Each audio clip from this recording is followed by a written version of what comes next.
आज के express short के सेशन में लेटेस्ट सीबीएसई सैंपल पेपर में से एमसीक्यूज करते हैं 16 टू 20। 16th देखें, इसमें कहा हुआ है कि a fair coin is tossed 6 times, तो n तो हो गया 6 और x का हुआ है नंबर ऑफ हेड्स, मतलब यहां पर जो सक्सेस है वो हेड आना है, तो हेड आने की प्रोबेबिलिटी रहती है 1/2, तो सक्सेस की प्रोबेबिलिटी मतलब p की वैल्यू आ गई 1/2। और क्योंकि p प्लस क्यू 1 होता है तो p अगर हाफ है तो q भी हाफ हो जाएगा।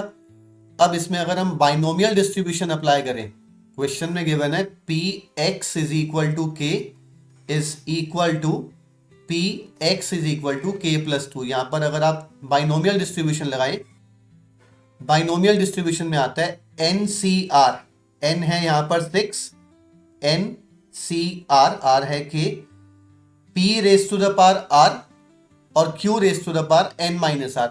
ऐसे केसेस में जब p और q दोनों की वैल्यू हाफ होती है, अगर मैं इसको ऐसे अप्लाई करूं भी, p raise to the power r और q raise to the power n minus r मतलब 6 माइनस k, तो बाद में सेम बेस है, पार्ट्स को ऐड करके 6 ही बन जाएगा। ऐसे सभी क्वेश्चंस में यही होता है, जब भी p और q दोनों की वैल्यू हाफ होती है तो ये आ जाता है p raise to the power, सीधा n ही आ जाता है, तो यहां पर 6 लिख देते हैं सीधा। ऐसे इधर आ जाएगा n c r p raise to the power r q raise to the power n minus r, और जैसा कि इसमें हुआ है सेम ऐसे ही यहां पर भी बन जाएगा half raise to the power 6, तो ये और ये कैंसिल। अब इसके अलावा आपने बाइनोमियल कोफिशिएंट्स की एक प्रॉपर्टी पढ़ी हुई है, वो होती है कि अगर NCP और NCQ इक्वल होते हैं, दो बाइनोमियल कोफिशिएंट्स अगर इक्वल होते हैं तो इसके दो केसेस बनते हैं। या तो होता है P is equal to q, P is equal to q मतलब K equal to K plus 2, और दूसरा केस बनेगा P plus q equal to N। दो बाइनोमियल कोफिशिएंट्स इक्वल तभी होते हैं जब P और Q इक्वल होते हैं, मतलब K is equal to K plus 2, या फिर P plus q is equal to N होता है, N है यहां पर 6। ये तो रिजेक्ट हो जाएगा क्योंकि इसमें k से k कैंसिल आ रहा है और 0 इज इक्वल टू 2 आ जाएगा, जो कि पॉसिबल नहीं है, तो ये तो रिजेक्ट हो जाएगा। यहां से आएगा हमारे पास 2k इज इक्वल टू 4, तो k इज इक्वल टू 2। चलिए अब 17th देखते हैं। 17th में हमारे पास a और b दो स्क्वायर मैट्रिसेस हैं। a की डिटर्मिनेंट वैल्यू 5 गिवन है और b की डिटर्मिनेंट वैल्यू 4 गिवन है, और मुझे डिटर्मिनेंट वैल्यू पूछी है 4a² b की। 4a² b को आप स्प्लिट करके a इंटू b लिख सकते हैं। अब क्या होगा इसमें, यहां पर दो प्रॉपर्टीज लगेंगी।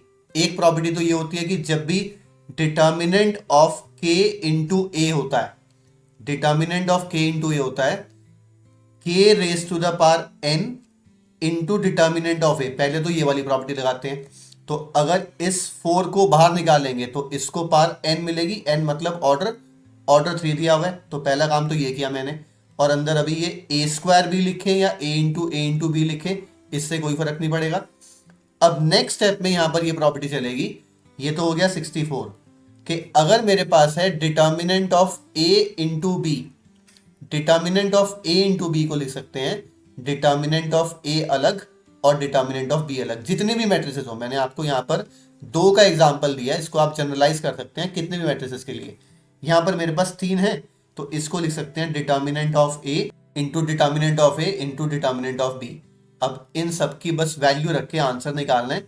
डिटर्मिनेंट ऑफ a है मेरे पास 5, 5 का स्क्वायर ही हो गया ये 25, और डिटर्मिनेंट ऑफ b की वैल्यू है 4। इसको जब आप 25 से मल्टीप्लाई करेंगे तो आ जाएगा 1600, 1600 इंटू 4 क्या हो जाएगा 6400, तो ऑप्शन बनेगा इसका डी। चलिए अब 18th देखते हैं। 18th में हमें फ्लैट रेट मेथड से ईएमआई निकालनी है। फ्लैट रेट मेथड में ईएमआई का फॉर्मूला होता है P प्लस PIN मतलब pin, P plus pin upon N, जहां पर N है नंबर ऑफ इंस्टॉलमेंट्स, I है रेट ऑफ इंटरेस्ट पर पीरियड। तो इसको अप्लाई करते हैं। P है हमारे पास 20,000 प्लस 20,000 इंटू I है 8% मतलब 8/100, लेकिन यहाँ पर इक्वेटेड मंथली इंस्टॉलमेंट, ईएमआई का मतलब होता है इक्वेटेड मंथली इंस्टॉलमेंट। तो मंथली केस में क्या करेंगे, मंथली केस में रेट को 12 से डिवाइड करेंगे n है नंबर ऑफ इंस्टॉलमेंट्स, टाइम है हमारे पास 5/2 ईयर्स, 2.5 मतलब 5/2। इसको टाइम को 12 से मल्टीप्लाई करेंगे, रेट को 12 से डिवाइड करेंगे क्योंकि मंथली का केस है, और टाइम को 12 से मल्टीप्लाई करेंगे, और नंबर ऑफ इंस्टॉलमेंट्स भी कितना आ जाएगा, नंबर ऑफ इंस्टॉलमेंट्स आ जाएगा 30। अब इसको इवेल्युएट कर लेते हैं, ये 12 से 12 कैंसिल हो जाता है, 2 4 जार 8, ये 100 की वजह से 2 0 कैंसिल हो जाएंगी, तो कितना आ जाएगा, ये आएगा 20 इंटू 200, 20 इंटू 200 करेंगे तो 4000, 4000 और 20,000 हो गया 24,000, 24,000 अपॉन 30 करेंगे तो क्या आ जाएगा 800। तो आंसर बनता है इसका 800, मतलब ऑप्शन बी। अब 19th और 20th दोनों हैं असर्शन रीजन के क्वेश्चंस। ऐसे क्वेश्चंस में मैंने पहले भी आपको बताया था कि पहले इनको हम इंडिविजुअली ट्रू फॉल्स की तरह ट्रीट करते हैं, देखते हैं ए और आर में से दोनों ट्रू हैं या नहीं। अगर दोनों ट्रू हैं तो आपको बस ये जज करना होता है कि ए को ऑब्टेन करने में आर का यूज हुआ या नहीं। तो पहले इंडिविजुअली दोनों को चेक करते हैं। फर्स्ट केस है असर्शन 19 में, अगर एक 2/2 मैट्रिक्स है, चलिए एक 2/2 मैट्रिक्स का एग्जांपल लेते हैं। सपोज मैंने एक 2/2 मैट्रिक्स बना दी ABCD में, मुझे ये टेस्ट करना है कि एडजॉइंट ऑफ ए जो है वो ए के इक्वल आएगा या नहीं। 2/2 में तो एडजॉइंट वैसे ही बहुत आसान होता है। 2/2 का एडजॉइंट हम कैसे करते हैं, डायगोनल एलिमेंट्स को इंटरचेंज करते हैं। डायगोनल एलिमेंट्स मतलब ये वाले एलिमेंट्स जिनका रो नंबर और कॉलम नंबर सेम होता है, इनको तो इंटरचेंज कर देंगे, और जो नॉन डायगोनल एलिमेंट्स हैं उनका साइन चेंज कर देंगे। ये आ गया एडजॉइंट ऑफ ए। अब मुझे फाइंड करना है एडजॉइंट ऑफ ए, मतलब इसका एक बार और एडजॉइंट निकालना है। तो इसका जब एक बार और एडजॉइंट निकालेंगे तो सेम रूल चलेगा कि जो डायगोनल एलिमेंट्स हैं इनको इंटरचेंज कर देंगे, इनको कर देंगे इंटरचेंज। ये आ जाएगा ए यहां पर, डी यहां पर, और ये जो नॉन डायगोनल एलिमेंट्स हैं इनका साइन चेंज कर देंगे। ये हो जाएगा +b और ये हो जाएगा +c। तो आप देख सकते हैं कि ऐसा करने के बाद ये वापस मैट्रिक्स ए बन गई। तो जो क्वेश्चन में असर्शन वाला पार्ट है, असर्शन में पूछा हुआ है adjoint of A equal to A होता है, तो ये देख सकते हैं आप एडजॉइंट ऑफ ए हमने एक एग्जाम्पल लेके देखा, वो इक्वल टू ए आ गया। और ये कुछ वैसा ही है जैसे हम देखते हैं कि अगर आप ए इनवर्स का इनवर्स निकालते हैं, ए इनवर्स का इनवर्स निकालने के बाद वापस ए आ जाता है, बिल्कुल ऐसा ही यहां पर हुआ। एडजॉइंट ऑफ ए का एडजॉइंट निकाला और फिर एडजॉइंट निकाला तो वापस ए आ गया। तो असर्शन वाला पार्ट ट्रू हो गया। अब रीजन वाला पार्ट डिस्कस करते हैं। रीजन वाले पार्ट में था determinant of adjoint of A. अब determinant of adjoint of A का फॉर्मूला पढ़ा हुआ हमने, वो होता है determinant of A raise to the power n-1। n यहां पर 2 है, ऑर्डर 2 है तो 2-1, तो ये आ गया डिटर्मिनेंट ऑफ ए के इक्वल। तो आप देख सकते हैं इसमें रीजन भी ट्रू आ गया, असर्शन भी ट्रू है, रीजन भी ट्रू है, लेकिन असर्शन को ऑब्टेन करने में हमने रीजन का कोई यूज नहीं किया, तो ऐसे में बनता है ऑप्शन बी। क्वेश्चन 20 के असर्शन में कहा हुआ है कि किसी बाइनोमियल डिस्ट्रीब्यूशन में जिसमें पैरामीटर्स अगर n और p हैं तो mean is always less than variance. ये तो वैसे एक फॉल्स स्टेटमेंट है, क्योंकि मीन या तो वेरिएंस की इक्वल होता है या वेरिएंस से बड़ा होता है। इससे रिलेटेड मैंने एक शॉर्ट बनाकर भी पोस्ट किया था।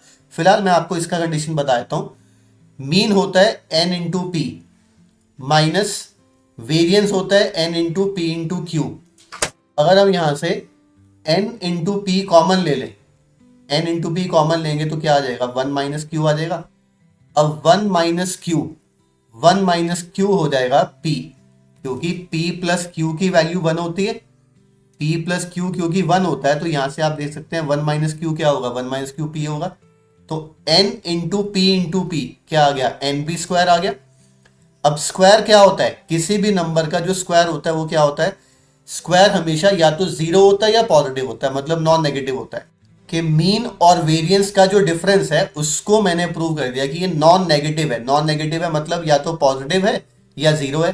तो अगर मैं इसको इधर ले आऊं तो कंडीशन क्या बनेगी, mean is greater than variance. Mean is greater than और equal to variance, mean variance से छोटा नहीं होता। तो इस क्वेश्चन में जो असर्शन है वो फॉल्स हो गया। अब असर्शन फॉल्स हो गया तो रीजन ना भी देखे जाए, फिर भी एक बार पढ़ लेते हैं, बहुत सिंपल स्टेटमेंट है। इसमें कहा गया कि किसी भी इवेंट की प्रोबेबिलिटी 0 और 1 के बीच में होती है, 0 और 1 इंक्लूडेड हैं। तो किसी भी इवेंट की प्रोबेबिलिटी आपको बताइए या तो नेगेटिव नहीं होती और 1 से बड़ी नहीं हो सकती। जीरो हो सकती है, 1 हो सकती है, उसके बीच में कुछ भी हो सकती है, मतलब रीजन ट्रू है। तो इस केस में असर्शन फॉल्स है और रीजन ट्रू है। असर्शन फॉल्स है, रीजन ट्रू है, तो ऑप्शन बनेगा इसमें डी।